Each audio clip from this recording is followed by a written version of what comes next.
Hello and welcome to the Monday podcast from allthingsgerman.net and pensionssprachschule.de. Good morning. We've come indoors today. After several weeks of rain, we planned a morning indoors, and so the sun is shining, the birds are singing, That's right. and we're stuck at the kitchen table. You might hear the birds in the background through the open door. We picked a topic today that came up on the news this morning. The BBC website had a news item, Primary School Languages a Must. The report is that the schools in England have now possibly to start teaching a foreign language from primary school age. That's a good idea. Which hasn't been up till now. It's been voluntary up till now.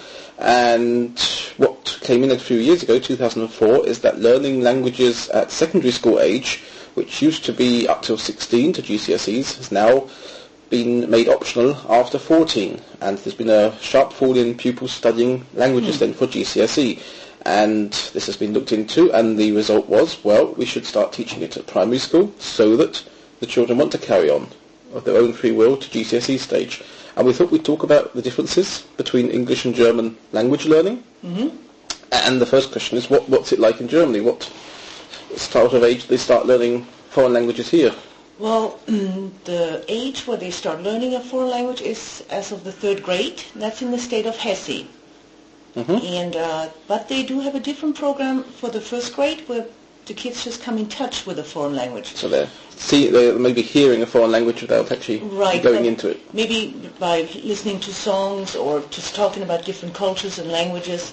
But and of course it's adjusted to the first grade level. But the real lessons begin as of the third grade. So the third. So third grade for the British listeners, year 3. Then. Right. And I know this isn't only here in Hessen. This is other states as well. Have a very similar program. They start maybe the first or second year. They're singing songs in English. They're maybe listening to something which has this foreign language in it, generally English. And then from the third year onwards, they start learning about the country. They start learning about the language. And so they do start very early, and by the time they're going into secondary school, which is year 6, they've actually got a fairly good basis of the vocabulary to be able to do proper language learning in secondary school. Whereas in England at the moment, if you don't learn anything at primary school, a foreign language, you're going to be going into secondary school and learning, certainly in my part of the country, French as a first foreign language. And the first year is very much the first vocabulary, the first grammar, and you're starting from scratch at that point. Oh yeah, and tell me, which language is more popular, French or German then, or in England? In England, French will probably always be the most popular, I think, because we're so close. It's so easy to go to France for the day. It's so easy to go on holiday to France. That's true, yeah. So certainly somewhere like Kent, for a very long time, had French as their first foreign language, and a secondary modern school as they used to be called, would teach maybe French, and that was it. And you'd have to be going to a grammar school, so gymnasium, to do other languages. So in my case, I had in my first year at grammar school French and Latin, and from the second year German. And these days I've heard of schools starting to teach Spanish as well. I think one of the thoughts is certainly in schools in the middle of the country who haven't got this relationship to a close by country, it doesn't matter what they teach as their first language, as long as they're teaching a foreign language and getting the children interested so that maybe they'll carry on and learn this. And an awful lot do Spanish, and I suspect this is all to do with this holiday business that, okay. It's probably true, yeah. Whereas with French, for us, it was easy. A day trip to France could be organised by the school, and a lot of people maybe go to the south of France on holiday because they'll drive there. If you're living in the north of the country, you're going to go on a plane somewhere on holiday maybe, and I think the feeling is if the parents decide we're going to fly to Spain, one of the Spanish islands, then okay, then the children, if they're learning Spain, that's going to be their good chance to practice. So they adjust the curriculum accordingly. That's just a theory that I've got. But German is a language, like I say, that generally tends to be something for grammar schools. It tends to be the second foreign language. Oh yeah, okay. Very rarely that's the first one. Yeah, I was just going to ask you if German has a bad reputation for its grammar. Do people sigh when they think like, oh gosh, I have to take German as of next year? It's interesting because certainly when you start learning German and you compare it to French, with French you've learnt your verb tables, they're fairly straightforward. For French you first come into contact with things being masculine and feminine, which English doesn't have. Yeah.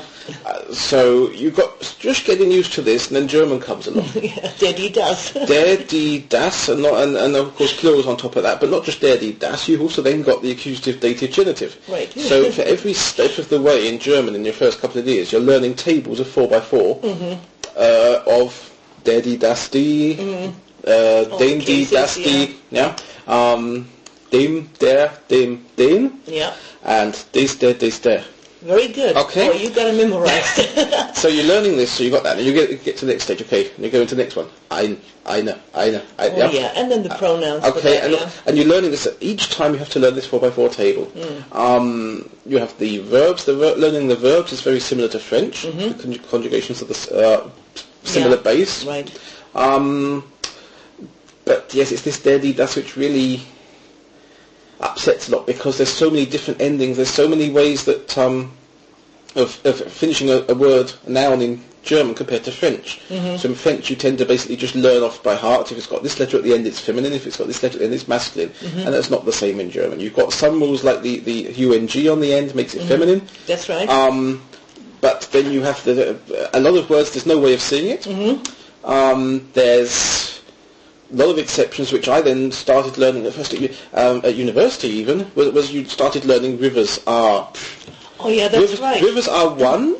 Let's stick with this word. Der Rhein is masculine. Yeah, rivers are feminine unless they're a German historical river like the Rhine, and then it's masculine. So you get so many exceptions, and it's just and because of the way things are marked. So we used to have vocabulary tests, and you had half a point for the word and half a point for the article. Yeah.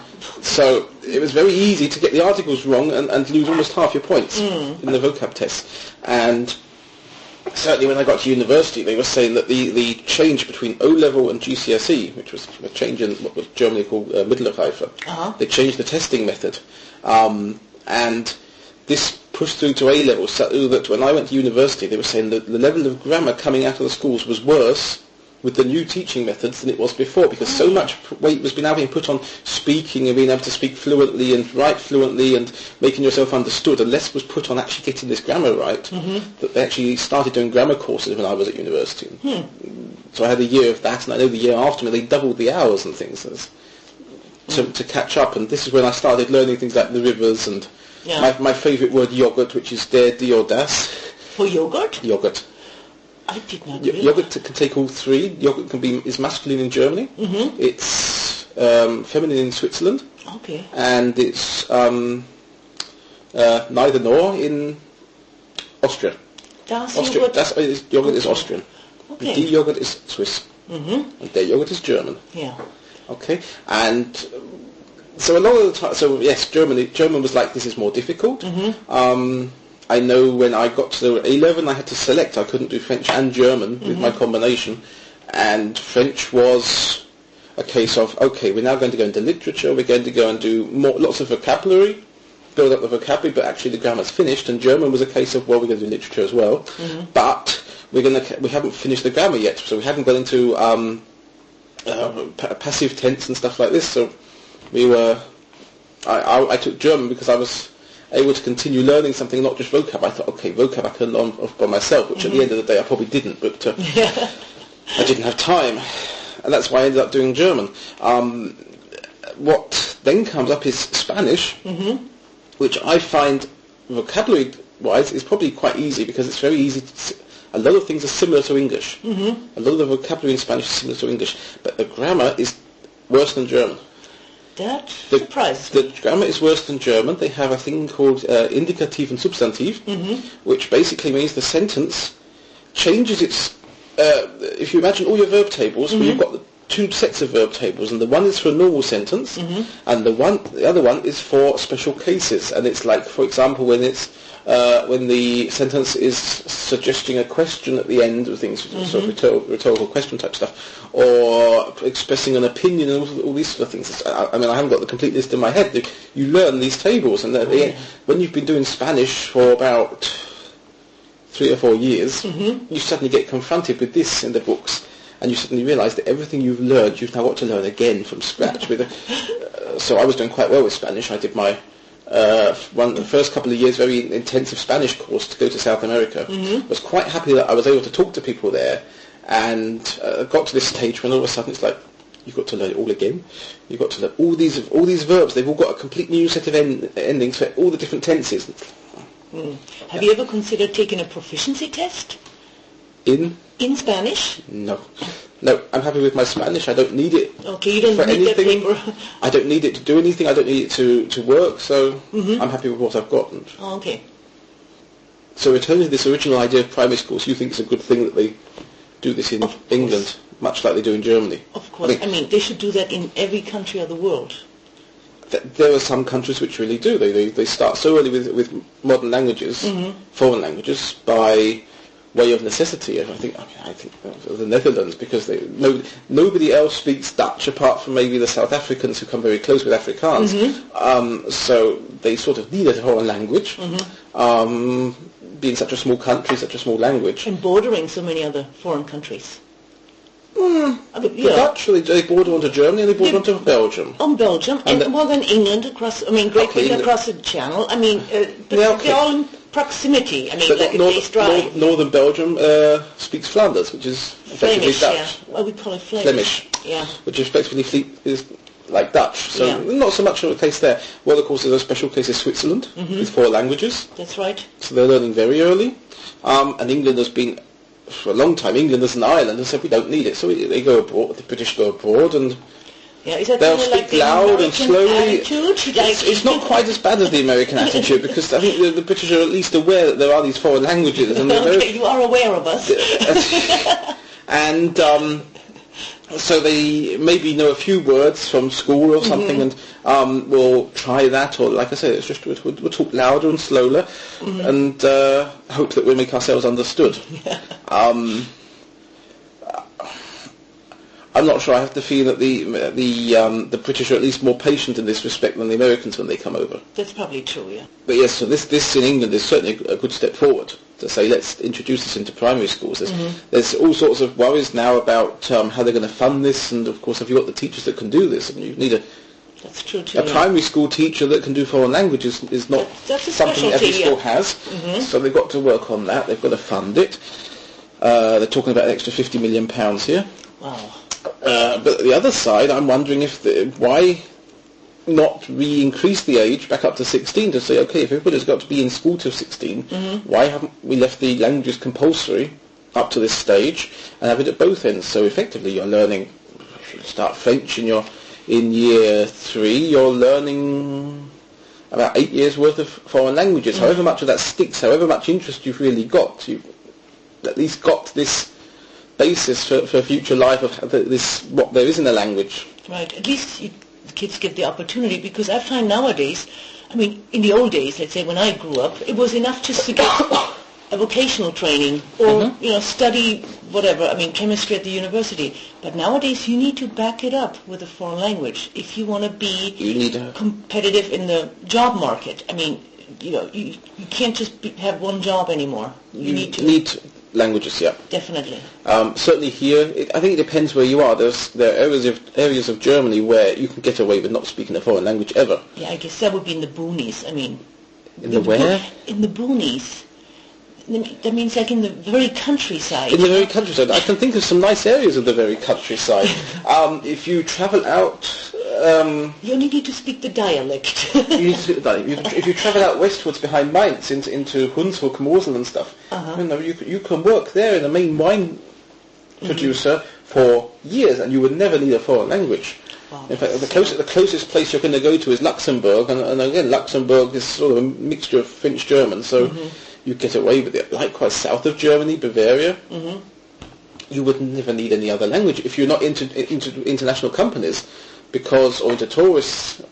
If you're living in the countryside, because if you're going to go somewhere, you go on your holiday to Austria, to Switzerland, you're not going to need another language. It's here, it's somewhere like Frankfurt that has an awful lot of multinational companies, an awful lot of, foreigners or people with foreign languages as maybe their first language living here, so that we have this really good mixture. Yeah, but I think we still have that trend where young people want to leave their little hometown and they want to move to the big city. Oh yeah, if you're living in the countryside, you want to go and study somewhere, it's much better you've got these languages. Yeah. So, you'd really have to study something, I don't know, almost archaic to not need the foreign languages. And right. I can't think of anything unless you want to literally study. Even if you say, I'm going to study German, or Germanistic, you're going to need Latin. That's true. So you're not going to get away with this most of the time for studying. It's this working. If you say, leave school and say, I'm happy with my German, I'm going to go and work on the land somewhere in the countryside, you may not need this foreign language. But, I mean, I see from this viewpoint, if you want to make something of yourself, or if you want to, be globally active, you're going to need it. You're going to need it for globally active anyway. I mean, the moment you hit the internet, or any form of multinational company will generally need usually English. I can think of some that do need Spanish a lot because they just have such a large South American presence. And Chinese, maybe? More and more Chinese. Chinese is an interesting case. Chinese, you hear more and more of business associates with China, particularly Germany and China. This started in Gerhard Schröder's time. Oh, yeah. He was going to China, and Angela Merkel has kept this up, that they're trying to keep these business connections going. But apart from large companies like Siemens, for example, what you read about, I don't know that smaller companies actually having much contact in that direction. I think you need a certain size to be able to do business in that direction. And anybody else who is delivering parts or something for projects, they're not going to need the language. It's very unusual, and I can't see too much of a market for learning this Chinese at the moment. I know a lot of people like learning Japanese because they then say they can go and do a study in Japan. Yeah, you can study, what is it called? Japanology? Japanology, yeah, okay. I think that's what it's called. But also in Frankfurt, the first Chinese school opened up, what was it, last year, January, Mulan School. And so there seems to be a demand for it. I mean, regarding the future. For adults to learn now? For adults and for kids and for children who have a Chinese parent. And, nice. Okay, yeah, that's, yes, but a Chinese parent, I'd accept they want to learn both languages, just like my daughter learns English and German at the same time.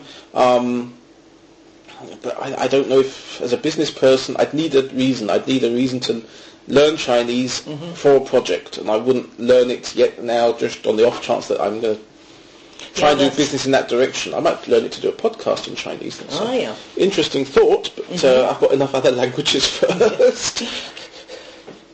Okay, so I want to finish off with one more thought, and that's what we call in English adult education, which is here VHS. And it's pretty common here, isn't it? Yes, it is. Each community has a VHS. Okay, and they teach all sorts of things. They teach languages, they teach cooking, IT. Just almost anything. Anything. Yeah, they have like a 90-page catalog. I mean, our community does. Yeah. Bad Homburg's has a very thick catalogue. A lot of things, like I said, they've got cooking in the basement. They've got their own cooking studio. Weekend seminars on special topics and regular courses. And music is quite a bit as well. Yeah. And really the question has to be, how good are their courses? Well, I have been taking the Italian course at the Volkshochschule, and I'm quite happy with it. Okay. I have to admit, I started my Spanish there. I did a thing called Bildungsurlaub, which is where you have a week off from work on full pay.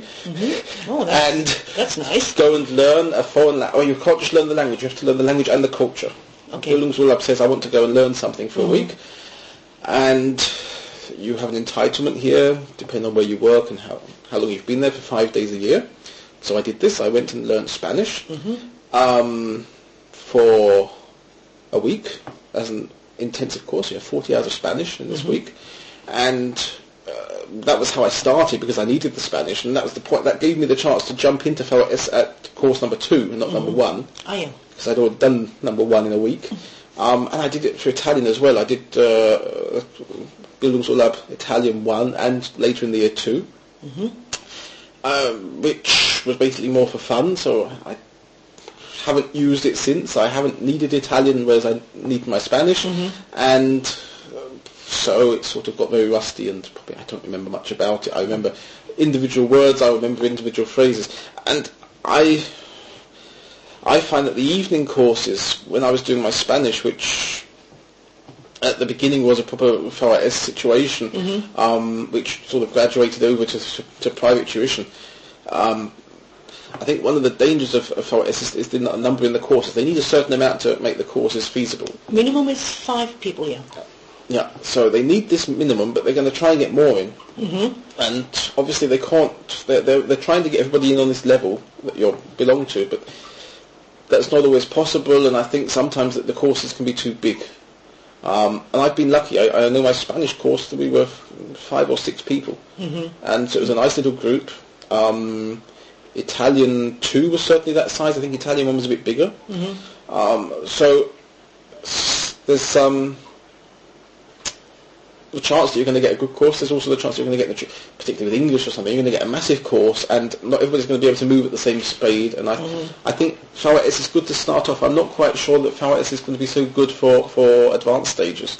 No, that's not what I would usually recommend. I usually tell students start off with the VHS, reasonable rates, and when you get a good vocabulary, good knowledge, then do something else. Take another course at the same school, but take flower arrangement in German. Okay. But don't go with the rigorous grammar instruction anymore. No. And go somewhere else, or no, stay with the VHS, or just. No, I mean for the language. For the language, well. For example, if you're studying German at the Volkshochschule, then after 2 years you might get so bored with it, and then you just take another course out of the same catalog, but cooking in German, where you can apply what you have learned. Okay. Now I'm thinking if you're going there to learn English, Spanish, Italian, and you've done this for a couple of years there, and you say, okay, it's nice, but I want to carry on, and it's not going quick enough for me, or it's not intensive enough. Well, you're going to go for private tuition at that point. Yeah, private lessons or a language trip, or by then you'll be able to decide how you want to continue, what your priority is. Yeah. Okay. Good. That's all for this week. That's all. Okay. We'll be back next week. Okay. Okay. Have a good one. Bye. Bye bye.